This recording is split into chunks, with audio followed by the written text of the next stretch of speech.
Februari nanti Indonesia akan menggelar pemilihan kepala daerah atau pilkada serentak di 101 daerah, yaitu 7 provinsi, 18 kota, dan 76 kabupaten. Artinya selain DKI Jakarta masih ada 100 daerah lain yang punya hajatan pilkada. Tapi seluruh mata rupanya tertuju ke pilkada ibu kota.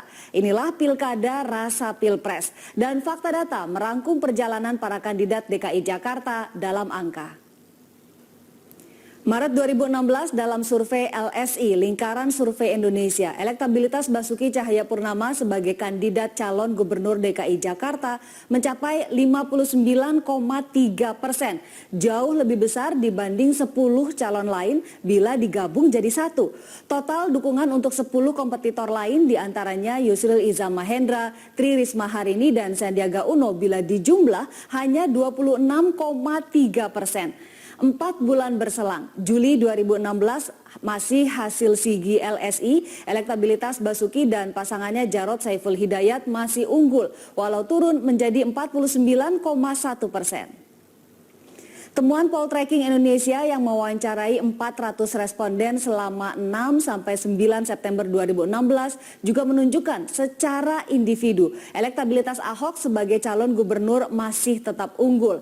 Walau dengan beberapa simulasi, elektabilitas calon petahana 40,77%. Angka ini berdasarkan 20 kandidat gubernur, tapi ini sebelum pendaftaran resmi pasangan calon gubernur DKI Jakarta dan wakilnya ke KPU. Juga sebelum video pidato Basuki di depan warga Kepulauan Seribu tentang pembudidayaan ikan dan menyebut soal surat Al-Maidah ayat 51 pada 27 September beredar.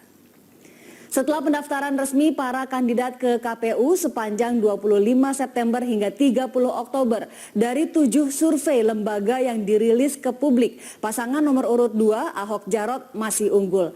Dalam survei Lingkaran Survei Indonesia pada 26-30 September dengan 440 responden, Ahok Jarot memperoleh 31,4%, Anies Sandi 21,1% dan Agus Silvi 19,3%. Margin of error-nya kurang lebih 4,8%. Adapun survei Populi Center pada 25 September sampai 1 Oktober 2016 dengan 600 responden, sebanyak 45,5% responden memilih Ahok Jarot, 23,5% memilih Anies Sandi, dan 15,8% memilih Agus Silvi. Proporsi ini agak mirip dengan temuan Saiful Mujani Research and Consulting SMRC pada 1-9 Oktober. Ahok Jarot di posisi pertama dengan 44,4%. Walau Ahok Jarot masih di posisi pertama, namun elektabilitasnya terus tergerus, apalagi setelah Ahok dilaporkan ke polisi atas tuduhan penistaan agama pada 6 Oktober.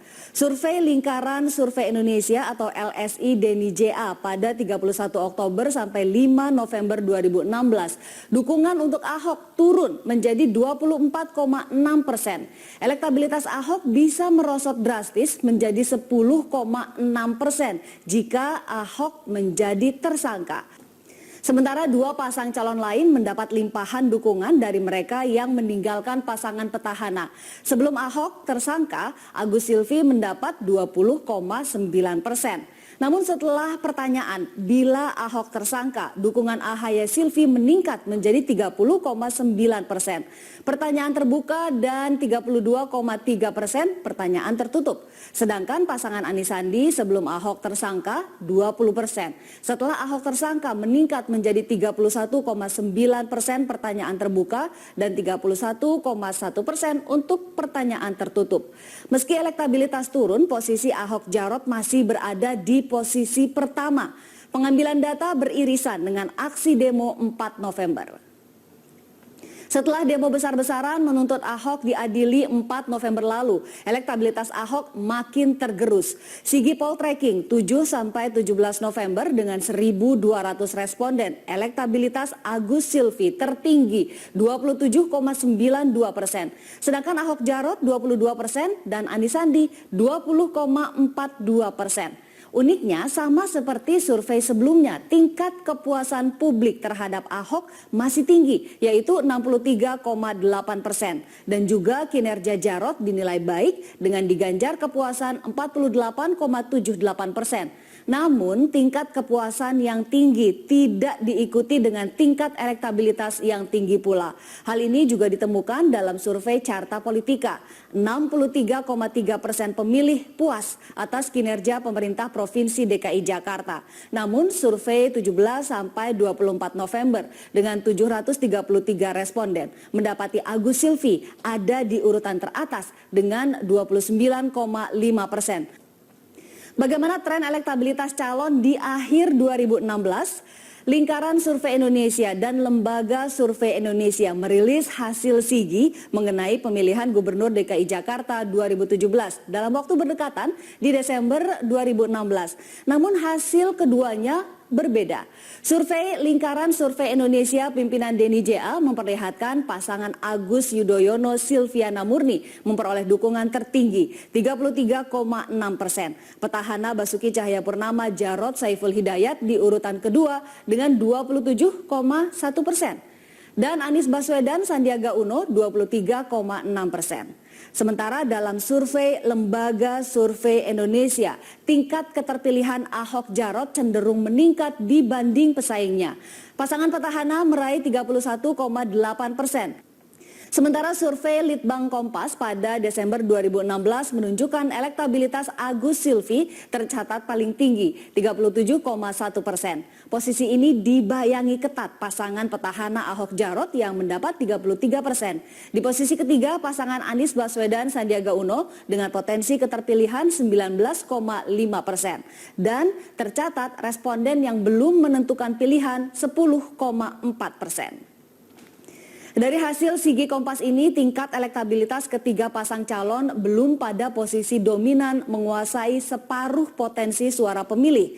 Dengan angka margin error plus minus 3,46%, potensi elektabilitas Agus Silvi masih beririsan dengan potensi elektabilitas Ahok Jarot. Rentang irisan potensi elektabilitas kedua pasang calon ini ada di angka 33,64% sampai 36,46%. Artinya, kedua pasang calon masih berpeluang memperoleh suara dalam rentang irisan angka elektabilitas ini. Sulit ditebak pada hari-hari mendatang. Kasus Pilkada DKI Jakarta 2012 misalnya. Saat itu pasangan Joko Widodo Basuki Cahayapurnama tidak pernah disebut-sebut bakal memenangkan Pilkada pada putaran pertama. Hasil beberapa lembaga survei sebelum hari pemilihan menyatakan mereka tertinggal jauh dari calon petahana Fauzi Bowo, Nahrawi Ramli atau Fokenara.